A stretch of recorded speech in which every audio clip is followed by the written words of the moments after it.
अस्सलाम वालेकुम। मेरा नाम तहमीना राशिद है और मैं डाउ यूनिवर्सिटी ऑफ हेल्थ साइंसेज में एज अ क्लिनिकल डाइटिशियन काम करती हूँ। मैं आज आप लोगों से कोविड-19 के हवाले से कोई बात करना चाहूँगी। तो आज मैं आप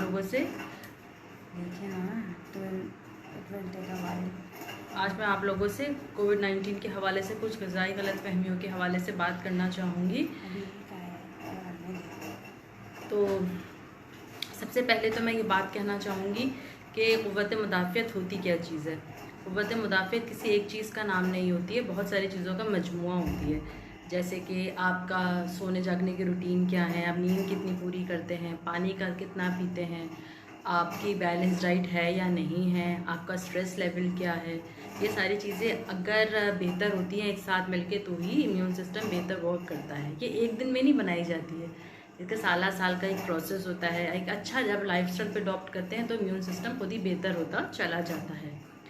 अच्छा, दूसरी मैं बहुत अहम बात कि अब जैसे कि हमारे यहाँ ये गलतफहमी है कि कोई ग़िज़ाई जूस इस्तेमाल कर लिया जाए तो आप कोविड-19 से बच जाएंगे, या कोई ख़ास किस्म का कहवा इस्तेमाल कर लिया जाए, या कोई ख़ास किस्म के हर्ब्स इस्तेमाल कर लिए जाएँ। देखें, इस वायरस से बचने के लिए जो एहतियाती तदाबीर बताई जाती हैं वही इस पर अमल करना ज़रूरी है, और अपने इम्यून सिस्टम को इतना बेहतर बनाया जाए, अच्छी ग़िज़ा इस्तेमाल की जाए कि अगर अल्लाह ना करे अगर आप इन्फेक्टेड हो भी जाएँ तो आपकी बॉडी के अंदर लड़ने की सलाहियत हो। तो जो सारी एहतियाती तदाबीर बताई जाती हैं कि जैसे 6 फुट का फासला मेंटेन रखें, बार बार साबुन से 20 सेकंड तक हाथ धोएं और मास्क का इस्तेमाल करें, प्रॉपर सोशल डिस्टेंसिंग करें, ये सारी चीज़ें बहुत ज़रूरी हैं। अब मैं अच्छी ग़िज़ा के ऊपर बात करना चाहूँगी कि अच्छी ग़िज़ा होती क्या है जो कि हमारे इम्यून सिस्टम को बेहतर बनाती है। तो अच्छी ग़िज़ा के अंदर हमारी वो होती है जिसके अंदर हमारे 6 फूड ग्रुप शामिल हो। एक आम आदमी को कैसे पता चले कि वो अच्छी ग़िज़ा लेता है या नहीं लेता, तो उसके लिए बहुत आसान तरीका है कि उसको ये पता होना चाहिए कि वो रोज़ाना की ग़िज़ा में क्या क्या खाता है, या ज़्यादातर हफ्ते में उसकी ग़िज़ा किन चीज़ों पे बेस करती है। हमारे 6 फूड ग्रुप्स होते हैं। एक हमारा रोटी चावल अनाज का ग्रुप होता है जिसके अंदर हमारा पूरा डबल रोटी आती है स्लाइस, और तमाम किस्म का आटा आता है, आलू आते हैं, शकरकंदी आती है। ये हमारा एक ब्रेड एंड सीरियल ग्रुप, जिसको इंग्लिश में और उर्दू में इसको अनाज का ग्रुप हम कहते हैं। इसके अंदर हमेशा अच्छी चॉइसेस इस्तेमाल करनी चाहिए। मतलब मसलन जब भी आप आटा इस्तेमाल करें, चक्की वाला आटा इस्तेमाल करें, चने छोलों का इस्तेमाल बनाइए। चने और छोलों के अंदर खूबी ये होती है कि उसके अंदर अनाज भी पाया जाता है और उसके अंदर हमारा कुछ हिस्सा तक हमारा कार्बोहाइड्रेट भी उसके अंदर शामिल होता है, और इसके अंदर हमारा प्रोटीन भी शामिल होता है। लो बायोलॉजिकल वैल्यू प्रोटीन कहते हैं जिसको हम, वो भी इसके अंदर शामिल होता है। और इसके अलावा जब हमारे दूसरे नंबर का जो ग्रुप है, दालों का ग्रुप और गोश्त का ग्रुप, वो भी हमारे ग़िज़ा में शामिल हो, फलों का ग्रुप शामिल हो, सब्जियों का इस्तेमाल शामिल हो, इसमें पकी हुई सब्जियां भी शामिल हो और सलाद भी शामिल हो। कच्ची सलाद का इस्तेमाल हम इसलिए कहते हैं कि कुछ हमारे वाइटामिन, जैसे वाइटामिन सी पकने के दौरान डिस्ट्रॉय हो जाता है, तो वो हमें जब हम कच्ची सब्ज़ी सलाद खाते हैं तो उससे फरहमी उससे हमें वैसे ही मिल जाता है। अच्छा, इसके अलावा हमारा दूध का ग्रुप हमारा शामिल हो, दूध दही है, लस्सी है। इसके अलावा हमारा चिकनाइयों में अच्छी वाली चिकनाइयाँ शामिल हो जो कि हमें नट से मिलती हैं, तेल से मिलती हैं, ठीक है। जगह हमने ऐसे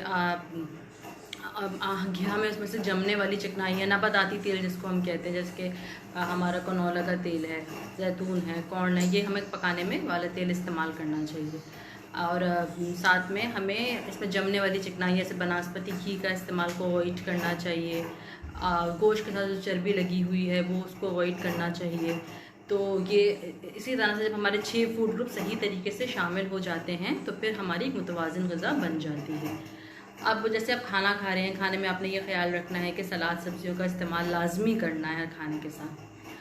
अब ये हो गई कि हमारी हेल्दी डाइट क्या होती है। अब इम्यून सिस्टम की जब हम बात करते हैं तो उसके अंदर प्रॉपर वाइटामिन मिनरल आपके सही मकदार में शामिल होने चाहिए। विटामिन ए, विटामिन सी, और आपकी साथ में प्रोबायोटिक्स विटामिन नहीं है बल्कि एक बहुत ही मौसर जुज़ होता है जो कि हमारे खानों के अंदर पाया जाता है और जिसका बहुत इंपॉर्टेंट रोल है हमारी इम्यून सिस्टम को स्ट्रॉन्ग बनाने में। साथ में आपके बी कॉम्प्लेक्सेस हैं, आयरन है, आपकी जिंक है, ये सारे आपके प्रॉपर तरीके से मिनरल्स भी शामिल हों। अच्छा, जब विटामिन ए के सोर्सेज कौन से होते हैं? ये हमें गोश्त से मिलता है, अंडे से मिलता है, मछली से, मुर्गी से, साथ में जो हमारे हरे रंग की सब्जियां होती हैं, ऑरेंज रंग के हमारे फल सब्जियां होते हैं, येलो रंग के अंदर शामिल होता है। जितने भी रंग बिरंगे हमारे लाल रंग के, ऑरेंज रंग के, येलो रंग के, ग्रीन रंग के फल सब्जियां होते हैं, उससे हमें ये मिलता है। तो हम जब सलाद खाते हैं तो हम कोई फ्रूट लेते हैं तो वहाँ से हमें विटामिन ए मिल जाता है। हम गोश्त का इस्तेमाल करते हैं, इससे हमें विटामिन ए मिल जाता है। ठीक है, तो प्रॉपर जब ओवरऑल हमारी बैलेंस डाइट होती है तो हमें मिल रहा होता है। इसी तरह से हमारा विटामिन सी हमारे बहुत फल सब्जियों से हमें मिलता है, जैसे कि हमारा आम आजकल आ रही है, विटामिन सी का बहुत अच्छा सोर्स है। लेमन है, शिमला मिर्च विटामिन सी का बहुत अच्छा सोर्स है। कुछ मिकदार बंद गोभी में भी पाया जाता है। तो ओवरऑल जब डाइट बैलेंस हो रही है तो विटामिन सी भी मिल रहा है। इसी तरह जिंक हमें गोश्त से मिलता है, अंडे से मिलता है, दालों से मिलता है, नट्स से मिलता है। इसी तरह से हमें जो हमारे जो कुछ हमारे बीज हैं उससे भी हमें जिंक मिलता है। इसी तरीके से अगर हम बात करते हैं विटामिन बी कॉम्प्लेक्सेस की, तो ये हमें चक्की वाला जो आटा इस्तेमाल करते हैं उससे मिल जाता है, दालों से मिलता है। ठीक है, और हमें कुछ ग्रीन लीफी वेजिटेबल से मिलता है, हमें दूध से मिलता है। तो बेसिकली बात सारी है कि जितनी अच्छी हमारी मुतवाज़न ग़िज़ा होगी, हमारे लिए सारे विटामिन मिनरल्स की फराहमी आसान हो जाती है। फिर आपको कोई ज़रूरत नहीं होती कि आप कोई अलग से कोई सप्लीमेंट इस्तेमाल करें, क्योंकि सप्लीमेंट इस्तेमाल करने का एक नुकसान ये भी होता है कि बॉडी में जमा होना शुरू हो जाता है ज़रूरत से ज़्यादा अगर आप ले रहे होते हो। तो इसमें भी अगर आपके अंदर कमी है, आपको लेने की ज़रूरत है, आपकी डाइट डेफिशिएंट है या आपकी डाइटिशियन तो डॉक्टर इस बात के तयन करते हैं तो उनके मशवरे से ही इस्तेमाल करना चाहिए। अच्छा, फिर इसके अलावा मैं ये बात ये कहना चाहूँगी कि जैसे कि आजकल सना मक्खी के बारे में आ रहा है कि चाय के बारे में उसको पियेंगे तो वो कोई जादू की तरह आपको वायरस कुछ ख़त्म कर देगी। ये बिल्कुल साथ में ये एक ऐसी चाय है जिसको हमेशा से कॉन्स्टिपेशन के लिए ही इस इस्तेमाल किया जाता है, इसके पत्तों को। तो इसका कॉन्स्टिपेशन इसके साथ इस्तेमाल से डायरिया हो सकता है, इलेक्ट्रोलाइट्स इम्बैलेंस हो सकते हैं। इसके इस्तेमाल से आपको ये शदीद मुज़र हो सकती है, पेट ख़राब कर सकती है, पानी की कमी कर सकती है। बिल्कुल भी इसका इस्तेमाल नहीं करना चाहिए।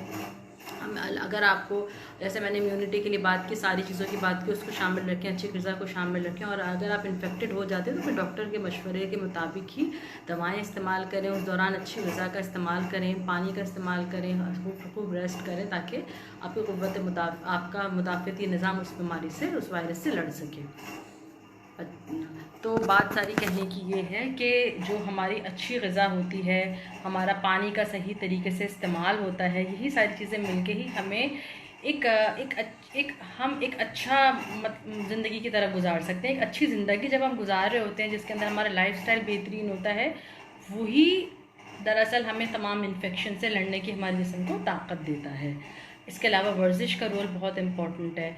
वॉक करना, वर्जिश करना, ये भी बहुत ही एक ज़रूरी बात है। तो जिन जिन बातों के ऊपर मैंने बात की है उन सब का ख्याल रखें और इस पर अमल करते हुए एक अच्छा लाइफस्टाइल अडॉप्ट करें, तो ही आपके लिए आपका एक अच्छा मुदाफ़त का निज़ाम बन सकता है। ओके, अब मैं कुछ सवाल जवाब की तरफ आती हूँ, क्योंकि सवाल जवाब अगर हैं आप लोग मुझसे पूछना चाहें तो वो मैं ले लेती हूँ,